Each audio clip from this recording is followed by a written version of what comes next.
Hey, everybody. Welcome back to the Modern Customer Podcast. I am your host, Blake Morgan. Today on the show, we're talking all about high performance, and my guest is Eduardo Briceno. He is the author of the new book, The Performance Paradox. Eduardo is a very popular speaker. His TED Talks have been viewed almost 9 million times. He was previously a venture capital investor.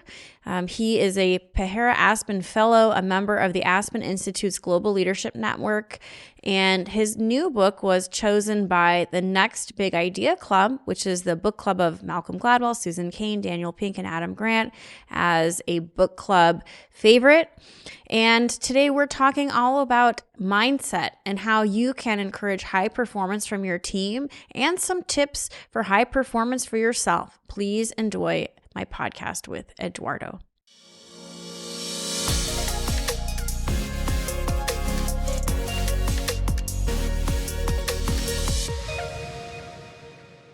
Eduardo, welcome to the Modern Customer Podcast. Where are you calling in from today? Thank you, Blake. It's great to be here. I'm calling from home today, which is in San Jose, California. Okay, San Jose. Yes, that is not too far from me. I'm in SoCal and used to be in the Bay Area, so I know that very well. Have you lived there a long time? I've been in the Bay Area on and off for 20 years. Before that, I was in New York City, Philadelphia, Oklahoma, and where I'm from, Caracas, Venezuela. Wow, that is so many different places. That's awesome. Well, we're so excited to have you here on the show. You and I were just chatting before we started recording that one of the challenges for our audience that are watching and listening in customer experience, it's always really just performance, which you're an expert at.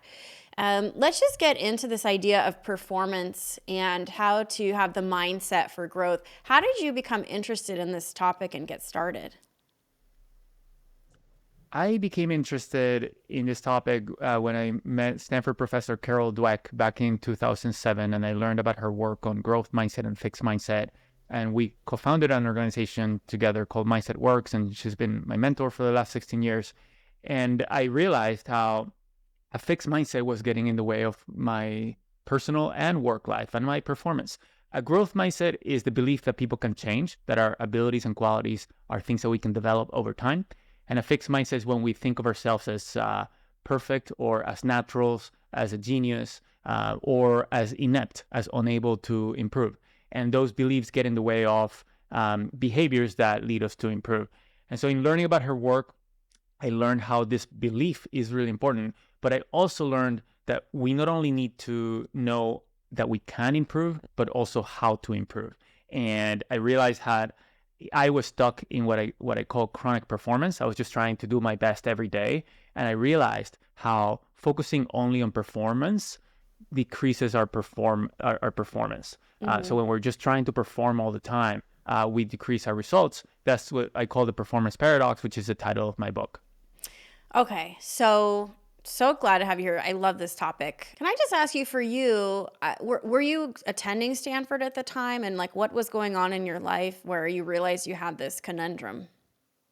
Yeah, I was a graduate student at Stanford, and I got there because I got into like a big health and life crisis when I was in my career. I was working in venture capital at the time in Silicon Valley, and I got a significant repetitive strain injury called myofascial pain syndrome. I was losing function. I was losing my ability to use my hands. Oh, I had met no. people who had my same condition who couldn't use their hands for more than 10 minutes a day.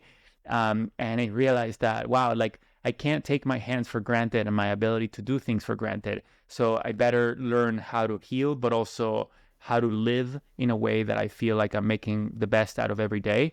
And that's why I went to Stanford, to change my careers and try to find something where I felt a lot more meaning from.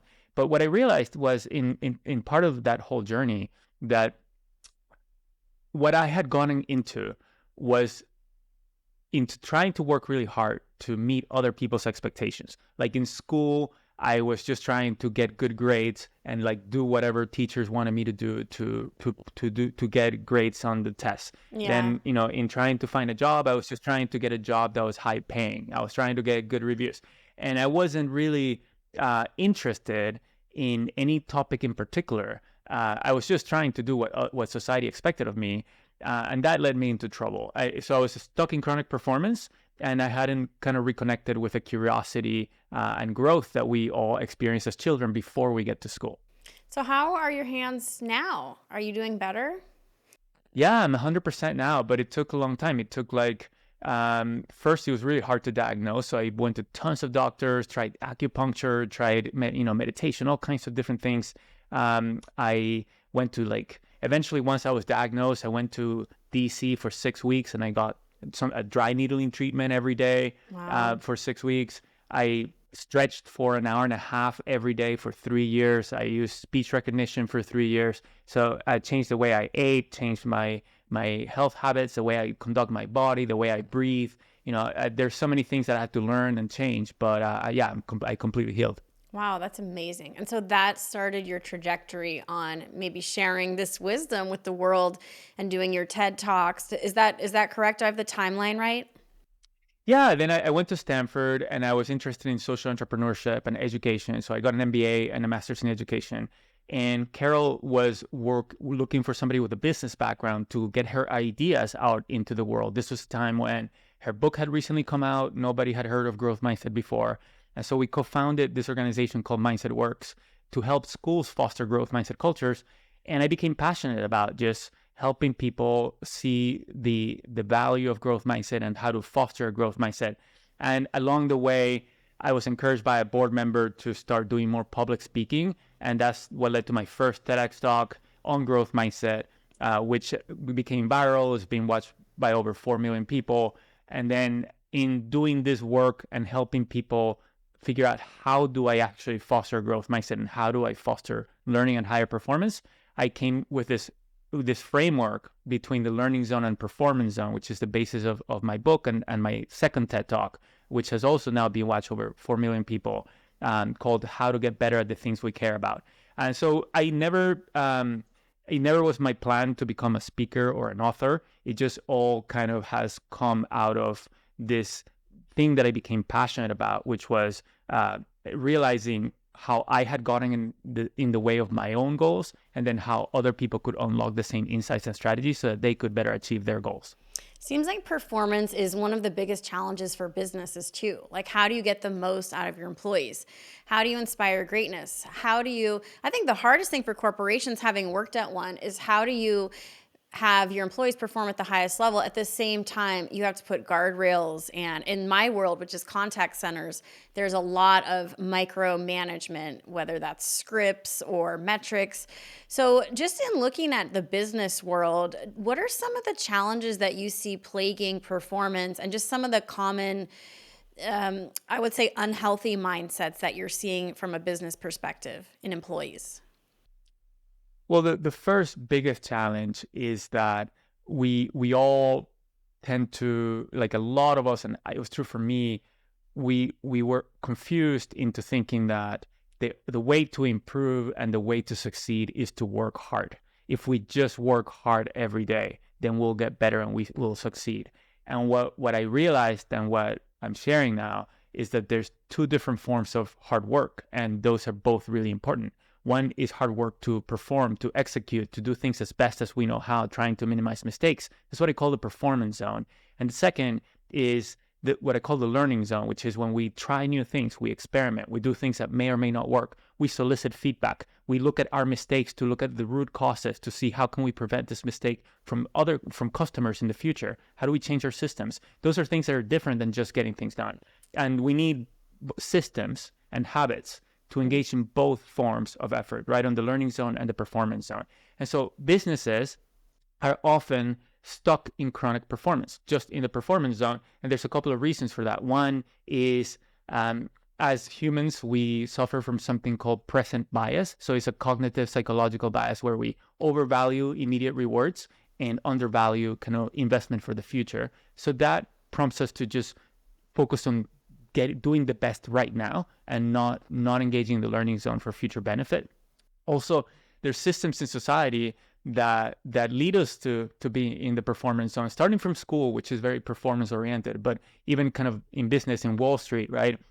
You have, and I was investment banking before, investment banking analysts that are really focused on current quarter earnings or next quarter earnings. And that puts pressure on CEOs and executives to maximize current performance. And so they underinvest in things like research and development and in learning. And they're putting pressure just to get immediate results at the expense of medium-term and longer-term results. So that's cascades throughout the organization. Like a lot of weekly meetings are just focused on what do we get done by when, and those are all very good things to do. Like we need performance zone systems. That's really important. But what we often fail to do is to also put in place learning zone systems so that we make learning the easy default so we can increase our performance over time. Mm-hmm. Yeah, that's a big challenge for a lot of customer experience leaders because there's so much pressure to reduce costs or show revenue. But most contact center leaders and customer experience practitioners have no idea how to do that.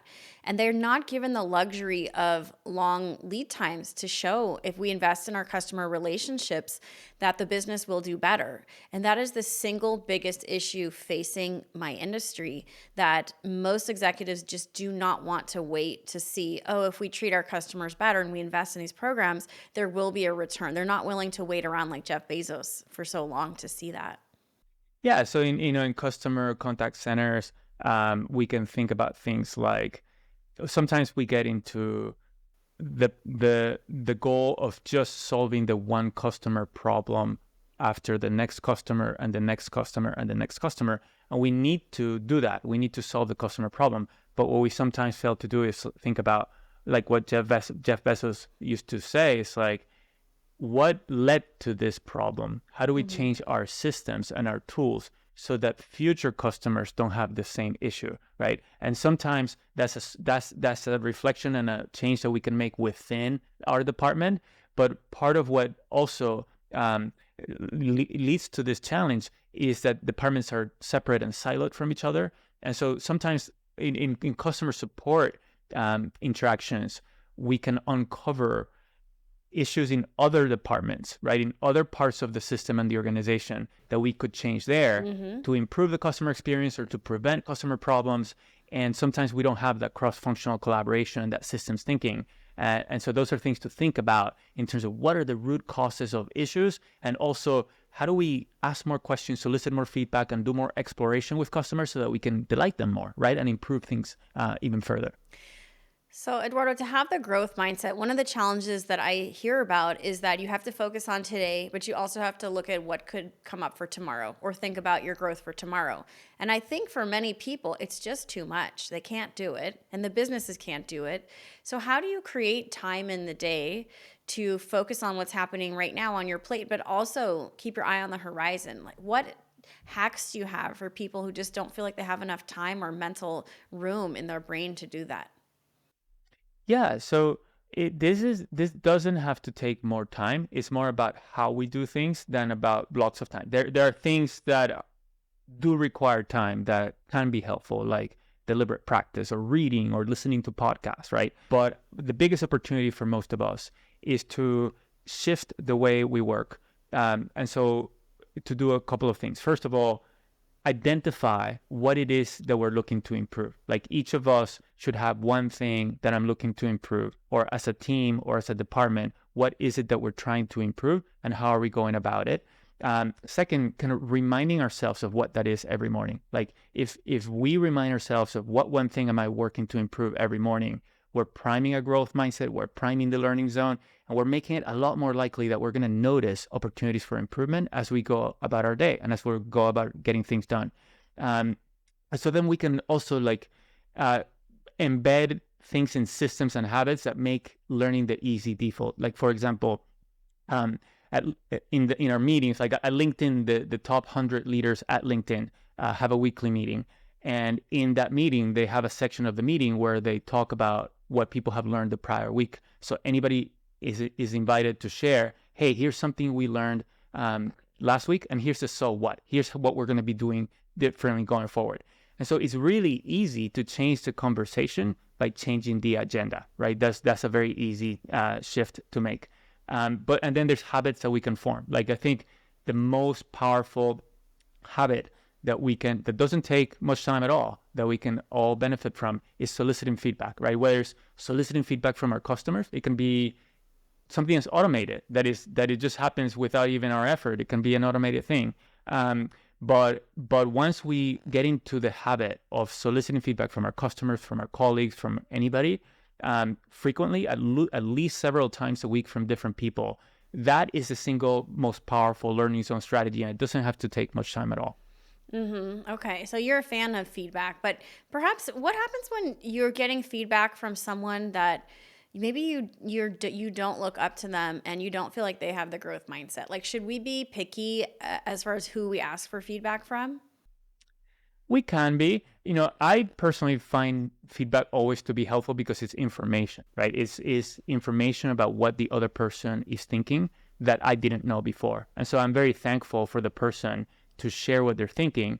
It doesn't mean that I have to act on that information, but it's making me smarter because I'm now realizing what is in the other person's thoughts. I'm realizing how what I'm doing is coming across to them. And that makes me more empowered to behave, whether the same way or differently, but with a greater understanding of how this other person is thinking. So yeah, we definitely have different people that influence us more because we might see them as more wise or having more experience or having more skills, and that's very appropriate. And we can be picky. Like sometimes, if when we solicit feedback from a particular person, it doesn't go to a constructive place, we don't have to solicit feedback from that person. But in general, I think it's pretty rare, and I find when people share their thinking to be useful information. All right, so let's talk about some strategies that work. I understand you've been studying high performing individuals like Beyonce, the Foo Fighters, Tom Brady, things that they do to take their talent to the next level. What are some of these tips that you have, and how can we learn from these leaders? Yeah, I mean, so those people help us understand the difference between effort to improve and effort to perform. So, for example, if you look at Beyonce, right? When we see a great performer like that, what we see is their performance zone. We see them showing us what they know best, trying to minimize mistakes.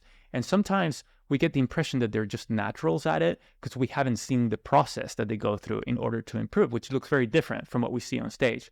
But what Beyonce does after each concert, she goes to her hotel room, she watches video of the performance, and she makes notes about what she could have done better, and what her colleagues would have done better, like what were the camera, the lighting, the dancers, and she shares notes with her colleagues about her thoughts and what she would like to try differently. And the next day they practice those things, some things, to change before the next show, right? So one thing that she's doing is she's being deliberate about improvement, not just kind of going on stage and thinking that if she performs 1,000 times, she'll get better. She's doing very deliberate things in order to get better, which is the key insight. Same thing with Tom Brady, right? Like he's listening to his colleagues in the locker room about like how they eat, how they exercise, how they take care of themselves. And when he hears an idea that might be really helpful, then he tries it out, see how it works. And that's what led him to be, the oldest NFL player to play in the NFL, because he learned strategies and he experimented in order to figure out how he could better take care of himself.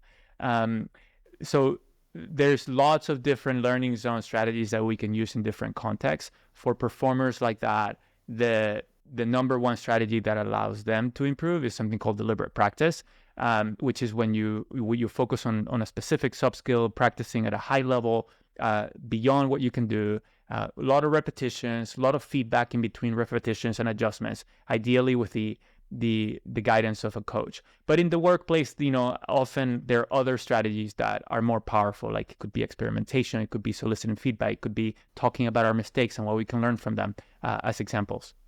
Okay, that's interesting. Is this stuff that you have personally used, like let's say for your talks and your TED Talks and your speaking? Of course, yeah. No, I do. I am passionate about learning, and so in my talks, for example, I do a lot of keynotes. That's the main thing I do. I incorporate live polling into the keynotes so that we're in conversation. It's just not a monologue from me. And often when we have time, like when I can plan for it at the end, unless we're really, really tight on time, I put feedback at the end, like using the same polling system. And so people answer just two questions. One is like, how well did this work for you? And the other is like, what worked well for you, or what could I do better in the future? And we look at those results in public. Like, people are typing and reading what other people are submitting right there, and I'm processing it right there to send the message that feedback is something everybody can benefit from, right? It's not, sometimes we see feedback as something that only low performers need, but feedback is something that Olympic gold medalists use every day to get even better. And so when we solicit feedback in public and have these conversations in groups, we normalize and make it safe for everybody to engage in these conversations all the time. Right. Customer feedback in our field is one just constant topic that we're talking about. And I think that really high performing companies, sometimes they just get lethargic or resting on their success, because even the best companies, like I even had a terrible customer experience with Apple the other day. And Apple is the world's most beloved brand, but even Apple could do a better job in the Apple Care phone damage, lost phone process. And it just shows you in this space of customer experience, like everyone has to constantly be like Tom Brady and Beyonce, like you say, like reviewing every move and going, okay, how did we drop the ball here? What can we do better? Yeah, and if we can make that part of our systems rather than have it be a burden on each person to behave in these ways, then we make it easy, like the easy default for us to operate in this way, rather than like make everybody need to be a hero and a heroine to put a lot of effort into it every day. So if it's so obvious to create these systems where feedback is just it's a natural loop that businesses do, why aren't more businesses doing this? What's stopping them? Well, I think the number one reason is that people are confused, thinking that if you just put effort into execute and into perform, then that's the way to improve. That's the way to get better. And so this is the message that I shared on my TED Talk, and it's resonating, and I share in my keynotes, and it resonates. And so when people realize, oh, the way we're working, right? And that's why I wrote the book, right? To go a lot deeper into it. Because when people realize, oh, like I'm assuming that if I just work really hard every day, all day, I'll get better. But that's actually the incorrect assumption. Because people are trying. They're trying the best that they can, but they haven't realized that they're trying in ineffective ways. And I think that's the number one reason why, so many of us are stuck in chronic performance. I like that. And I think what you're saying really resonates. And I'd love to hear the audience's feedback after the podcast on what is resonating for them, for everybody watching and listening. Let's get to know you a little bit better. Are you ready to take some fun rapid fire questions? Sure. All right. Let's kick off with your morning routine. Give us a quick look at your morning routine. Sure. Well, the first, my morning routine is the most important habit for me, and the first thing that I do is the most important within that. When I decide to get out of bed, I just give thanks. I give thanks for the things that I deem most important, which are life, love, health, and peace. And those are the things that are in my life, that are present in my life and are present in the world, because I feel that if I didn't do that, if I didn't pay attention to the things that are most important and the things that are present of those things, then whether it's the news or our psychology tends to get drawn toward the opposite of that, right? Toward death, toward conflict, toward war, toward hate. And so it's important to notice the good and put in perspective what's most important, so that these other things that happen during the day, I can remember those are not as important. Okay, like that. What do you do to relax at the end of a hectic day? Like to go for walks. I like to go for walks with my wife, in particular.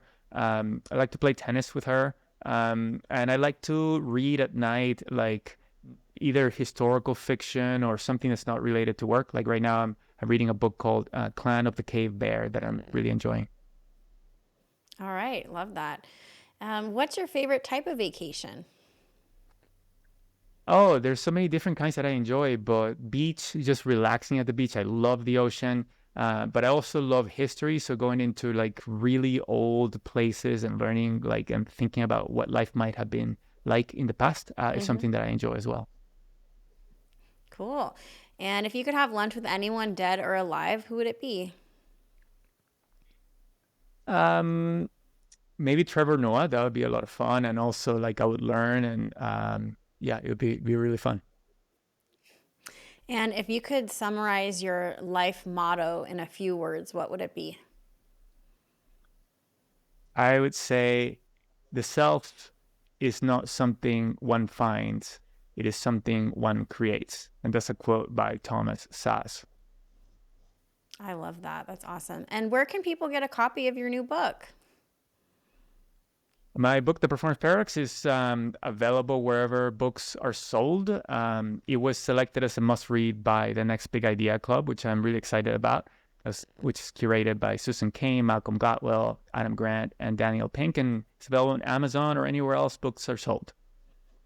Wow, congratulations. I'm really excited for you, Eduardo. Well, thank you for stopping by and spending some time with me and my audience. I really appreciate you being here. Thank you, Blake, for all you do. It was great to be here. And everybody, you've been tuning into the Modern Customer Podcast. Until next time.